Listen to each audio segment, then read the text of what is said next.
Sadly, the days of $30 resistance for silver are gone, at least for now. So the question now remains is when can we see that coveted $28 silver again? We'll talk about it in this market report as we explore.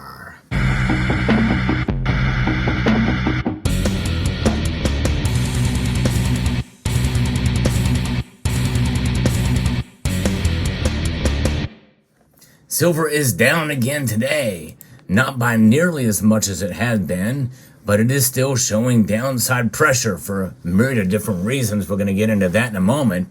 But first, we're going to give you a little bit of a market report on the prices right now for all the precious metals. Gold is down $5.20, down almost a quarter of a percentage point to $2,317.30.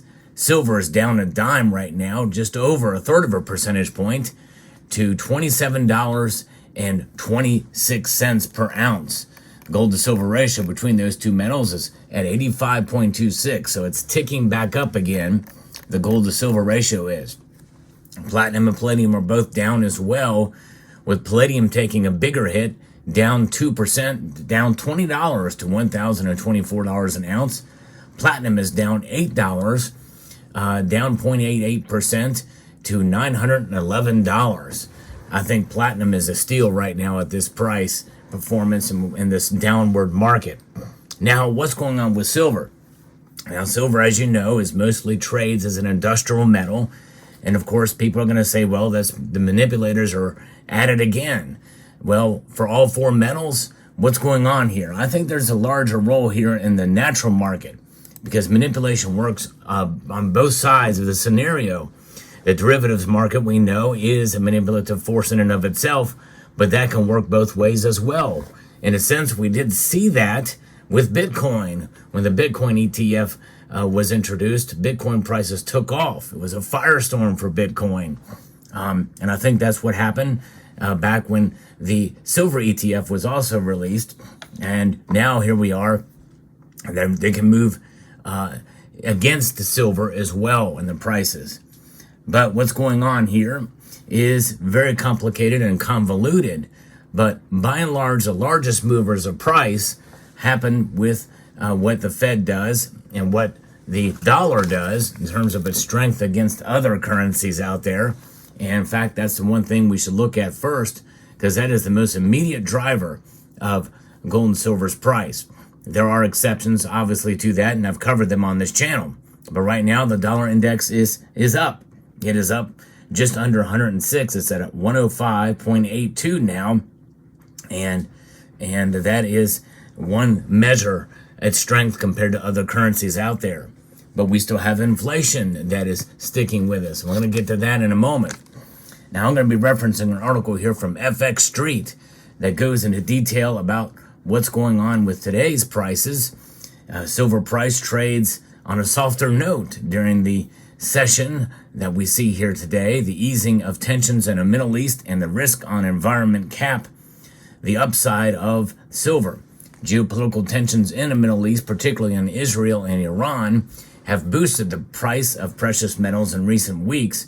However, those fears have largely dissipated as Iran and Israel have signaled that they are not interested in a wider war after attacks earlier this month. Now, that could change, and that's your first clue as to when we will see $28 silver again. Rising tensions could come at any moment, not just there, but also in Russia and Ukraine, and also in Taiwan and other parts of the world too. Nigeria is a region that we should look into as well.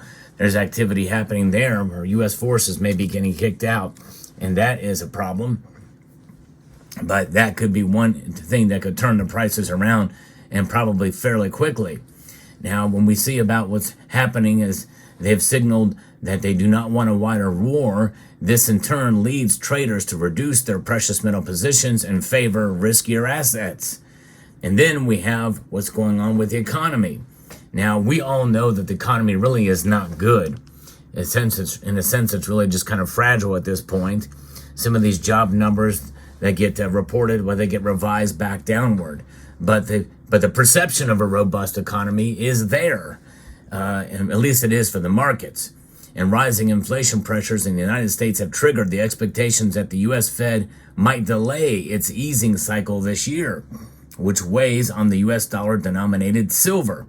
Investors will take more cues from inflationary trajectory and interest rates outlook from the first quarter gross domestic product number that will come out tomorrow and the core personal consumption expenditures price index, the Federal Reserve's preferred gauge of underlying inflation. That'll be due later on Friday. If that number is down and we see inflation ease, even if it's a cook the books type of scenario, well, the chefs may be hard at it in the kitchen in that regard in order to make this administration look good. Well, then watch out. That means that they could lower rates sooner, and it may change their calculus. That will be very good for silver prices, and we could see them climb back up to $28 an ounce yet again. Because right now, sadly, we've moved away from that resistance point of $30. When we flirted with $29 for a brief amount of time, there was a thought when it get to $29.90 that we could see that $30. We just didn't quite get there. We are a dime short and a dollar short. A dime short and a dollar short. Yeah, it's crazy. Whatever that saying is. Now, though, with inflation and these other numbers, core personal consumption expenditures and GDP numbers, well, it'll be very interesting to see what happens. We also have the Federal Reserve meeting coming up here in a couple of days. That meeting will give us some idea as to what the Federal Reserve's intentions are. And the Federal Reserve, as an entity, as a private institution, a quasi-private institution, is the biggest driver of suppression out there. No question about it. Their activities, and they want to try to make this look as good as it can, even though there's not much they can do to really convince many of us in the community, which is why we stack silver, to make this look good, which puts pressure on silver's price as well as gold. Now, rising demand for silver driven by its industrial uses in photovoltaics, semiconductors, and electric vehicle charging, along with a significant deficit in silver supply, might boost the white metal for the time being. Although I kind of doubt it. I talked about that with regards to the silver shortage, or a new silver shortage. And, it seems like just kind of a revolving door of silver shortages. How do you define that? It depends. There's plenty of silver available for us to buy. And in the end, it's going to take a matter of time and strategic and extensive shortages in certain sectors of the supply chain in order for it to really have a dramatic impact. But we'll see. Now, when we saw industrial demand set a record in 2023, you would think that would cause silver's price to go up, and away. However, that's where you enter the case for manipulation as other assets have climbed. But keep in mind the complexity of the silver market and what drives it and where demand is and how versatile the metal is in terms of its uses across the spectrum. Those dramatic uses that we see for silver and dramatic variety of uses, I think is quite telling and has a lot of complexity in terms of the price and its performance among various sectors of the economy.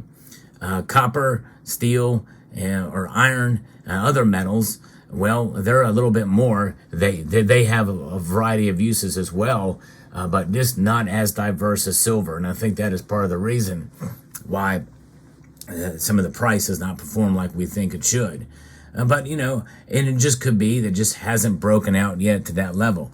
But on the other hand, we need to keep in mind that silver's price has climbed up substantially this year. I would still say that it's probably up, 13-14% over the course of the year. That's pretty good. That outbeats inflation, at least if you started stacking in January till right now. That's not too shabby, and very well it's part of that price performance, which will set us up a very, very solid floor support level, could be based off of the demand in various sectors of the economy. So we could be seeing it now. It's just not as much as many of us think it should be. I mean, I'm really of the mind that silver should be at least in the mid 30s. It would make sense for it to be there considering what we've gone through, but we've been disappointed by silver's price performance many times since I have been in this community, and likely that's not going to end anytime soon. So what does that mean for you? That means to stack at your convenience and at your will based off of your own budget and your own situation and understanding of silver's performance in the markets. It will be volatile. There's no question about that. That is something that's a prediction I can give with the utmost confidence.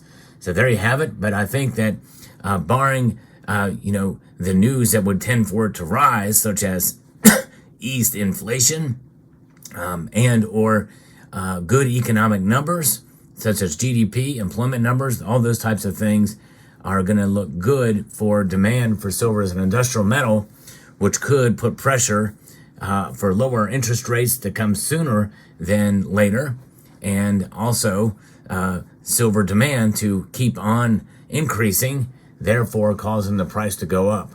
And it could happen fairly quickly. We'll see how it all plays out. Let me know what your thoughts are in the comment section down below. Hope you found this video informative, insightful, and educational. Would like to extend a multitude of gratitude to each and every one of you for watching, and to encourage you to please rate, share, comment, and subscribe.